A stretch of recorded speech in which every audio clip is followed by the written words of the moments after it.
अस्सलामुअलैकुम। अॼु अफ़सोसनाक वाक़ियो थियो हिकिड़ो बिल्कुलु ख़तरनाक, जंहिंजे लाइ मां हीउ वीडियो ठाहियां पियो। हीउ तव्हां ॾिसो, हीउ पथर टुटा पिया आहिनि। हीउ बिल्कुलु समय सही हो। हितां खां वठी जेको हिन में खटो लॻो आहे। खटो जेको सो लुंडनि जो वाह जे परे पासे जा लुंड बिरादरी उन जो। बहरहाल उन छोकिरे खे जाम धक लॻा, जंहिंमां उनजो टंग जो बाक़ाइदे ॿेरो निकिरी चुको ऐं मग़ज़ में धक लॻो हुनखे। उन खां पोइ मुंहिंजी पुठियुनि में बि धक लॻो। हुन सां गॾु हिकिड़ी ॿ लेडीज़ बि हुई, उन्हनि खे बि धक लॻा। तक़रीबन माना वाह जे हुन पासे वञी हू किरिया। हिन पासे हिन साइड तव्हां ॾिसो, हिन पासे उन्हनि जूं गाह जूं भरियूं किरियूं। हीअ गाह अञा ताईं मौजूदु हूंदो। तव्हां हीउ ॾिसो न, मां तव्हांखे ॾेखारींदुसि हिकिड़ो त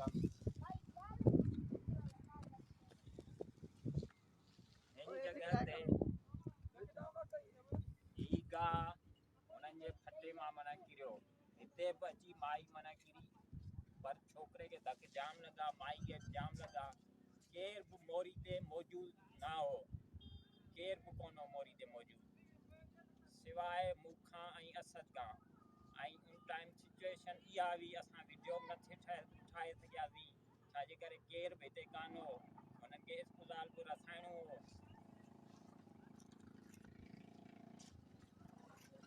बहरहाल पोइ जीती करे हा ही फटो आहे। ही फटे जी हालत ॾिठो। ही फटो जेको तमामु हलण खां वञी चुको आहे। बहरहाल फटे जो केरु आहे, मां ॻाल्हि इहा चवणु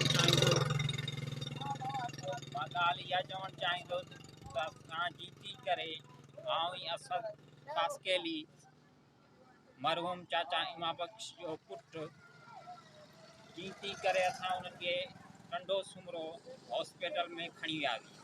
उते जेॾीमहिल खणी वियासीं, उते जो अमलो, उते डॉक्टर वग़ैरह मौजूदु एट ए टाइम कान हुआ।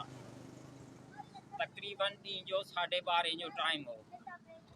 बिल्कुलु बि केरु मौजूदु कान हो। हिकिड़ो को पटे वारो मौजूदु हो। हुनखां मूं पुछो डॉक्टर किथे आहे, हिनजी सीरियस कंडीशन आहे छोकिरे जी, ऐं हिनजी मदर बि या माउ बि केरु बि, बहरहाल मासी बि, उनजी बि सीरियस कंडीशन हुई। पर जेॾीमहिल ॾिठोसीं हुते केरु बि कोन हो। 10 मिंटनि खां पोइ डॉक्टर आयो। डॉक्टर को ॿिए कंहिं हंधि वेठो हो। बहरहाल जीती करे उहो आयो ऐं हुन फौरन कंडीशन ॾिठी छोकिरे जी, त चइनि कि तव्हां टंडो लयार सिविल हॉस्पिटल खणी वञो ऐं गाॾी घुरायो। इस्पताल जी एम्बुलेंस मौजूदु कान हुई। हाणे हिकिड़ी एम्बुलेंस हूंदे जेकॾहिं हिते 2 टे वाक़िया थी वञनि त तव्हां कीअं हैंडल कंदवे। ज़ाहिर सी ॻाल्हि आहे, थोरो कुझु ध्यानु हिननि ते ॾियो बराए महिरबानी।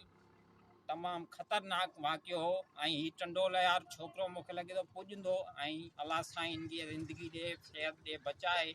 पर बराए महिरबानी कुझु ख़्यालु करो, हिननि ते ध्यानु रखो। को बि अमलो मौजूदु एट ए टाइम कोन हो। शुक्रिया।